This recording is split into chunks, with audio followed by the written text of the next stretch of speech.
Welcome to the Project Learn microlearning focused on family and community involvement.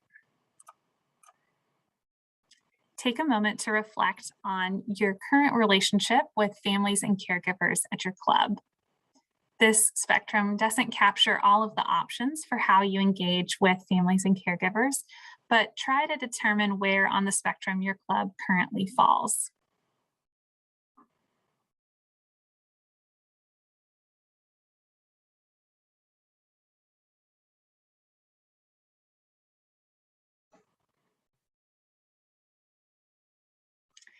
In this session, we're going to talk about family and caregiver involvement with the goal of inclusive, responsive, and reciprocal caregiver relationships, which is third of the 5 key components of Project Learn. A bit about family and caregiver engagement. The reason that we're using both the terms family and caregiver is that this is inclusive of direct relatives and other definitions of family. Also, a young person's caregiver might not be the family, and so we just want to ensure that we're talking inclusively about whoever that person is who's taking care of a young person and supporting them as they come to and from the club. Caregiver engagement is a shared responsibility in which clubs are committed to reaching out and engaging families in meaningful ways, and in which families are committed to actively supporting a child's learning and development. We're calling out meaningful here because some level of engagement is sort of a non-negotiable. In order for young people to get to the club and leave the club, their families might have to sign them up or at least say that they're interested in their child participating, but we want to lean toward a more meaningful engagement, deeper collaboration between caregivers, families, and clubs. Caregiver engagement supports positive youth development with consistent messaging and targeted supports to comprehensively address a young person's unique strengths, needs, and interests. The idea here is that a caregiver is going to know their child really well in a way that not everyone at your club might get to know them. And so they'll be able to support really targeted youth-centered learning by saying, this is exactly who my young person is and how I would love for you to interact with them. Effective partnerships between clubs and caregivers can lead to tons of great outcomes.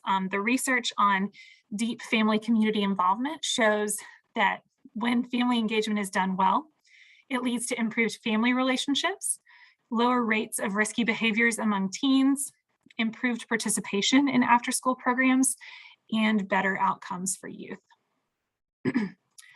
All of our family and caregiver engagement resources are based on 2 key guiding principles. And these are principles that when clubs really believe on them and act on them, it supports strong engagement. And when clubs don't believe on them or act on them, it can derail some family and community engagement efforts. The first grounding principle is that caregivers care about their children and want what's best for them.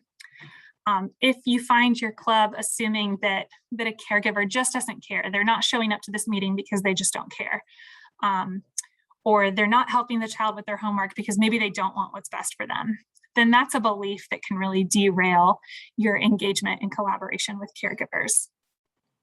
The second grounding belief is that families and caregivers have the capacity to support their children. If you find your club saying things like, well, there's just nothing they can do, they can't help, then that's a belief that could derail your family and caregiver engagement. So we want to remember that families and caregivers have the capacity to support their children, even if the supports they have and the supports they need differ from family to family. There are some wonderful new family and caregiver engagement resources designed to support you, and they are available a few different places, including on the Project Learn page, but also on the Program Basics Planner in the Family and Caregiver section. The first of those resources is a family and caregiver engagement guide. It is organized around those key principles that we just mentioned, and helps clubs to build out a family and caregiver engagement strategy. That includes a variety of different activities that you could choose from, because the way that clubs are engaging with families varies across the movement. So you might have some information seeking activities where you're surveying families or asking them to participate in a focus group or otherwise getting their input and insights. You might have some shared activities that youth and families do together, like a family STEM night or a family talent show night or something like that. Some skill-based activities where you're helping families to build relevant skills. For example, in the college and career readiness space, if your club wanted to host a financial aid night and explain how the FAFSA works and how teens could pursue financial aid for college, that would be a skill-based activity for families and caregivers. Resource linking activities, if you're engaging in case management, making referrals to social services, helping families get connected to the organizations that could help them, that would be resource linking. And then some leadership activities, inviting families and caregivers to engage as volunteers or to share their expertise with club youth or otherwise lead in your club. There are recommendations for both in-person and virtual engagement, since either format might be more appropriate and more accessible for the community you're serving. And then lots of tools and templates and resources to make the process easier so that you don't have to reinvent the wheel, but you can use a template or a tool that's already been built and in many cases has already been successfully used in another club. A few of the best practices that you'll see in this guide and that you'll see reflected in the tools. One is that it's intentionally inclusive.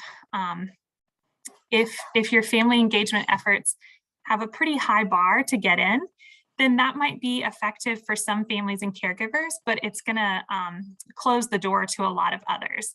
So finding ways to be intentionally inclusive is important. The second is open two-way communications. In many cases, when clubs first start family engagement efforts, there's one-way communication. They're just broadcasting information to families. So maybe they're starting a newsletter or they've started a bulletin board with updates or some other way of letting families know what's going on. And that's great. That's one-way communication. The goal, however, would be two-way communication where you're both sharing information with families and you're asking families and caregivers questions and using that input to make some decisions. Cultural responsiveness is really important. One specific aspect of cultural responsiveness is that if the families in your club speak a language other than English, then translating some of your materials into that language is an important way to be responsive and inclusive. But also considering the cultural expectations and norms of the community and ensuring that your club is respectful of that. All of these are ways to lean toward a collaborative and reciprocal partnership where families and clubs are really working together to support young people and to support great learning experiences. And last but most important is trusting relationships. The make or break factor for good family, caregiver, and community engagement is trust. There are so many ways to build trust, and you can see some of those in the guide. But an important aspect here is integrity of doing what you say you're going to do and making sure that you, if anything, under promise and over deliver rather than setting high goals and then not quite meeting your own expectations. A few reflection questions as you think about supporting this kind of family and caregiver engagement. One, what questions would you like to ask the families and caregivers in your community? What topics would you like to seek their input on? Maybe you want to ask them about the programs they want for the youth. Maybe you want to ask them about their preferred contact method, if they want to get an email from you or a text message from you, or if they want to talk to you face to face. So think for a moment about the questions that you would like to ask families and caregivers in your community and the topics you would seek their input on.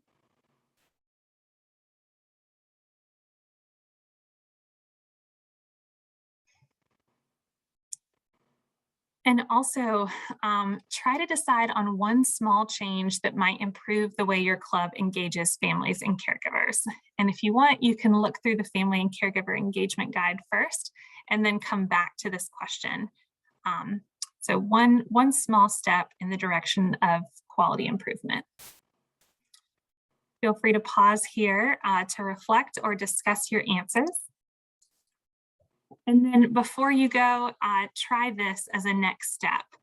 Download the Family Engagement Planning Guide, take a look, and identify 2 to 3 ideas that you'd like to explore further. This will be a great way to ensure that you're offering collaborative and reciprocal family and caregiver engagement.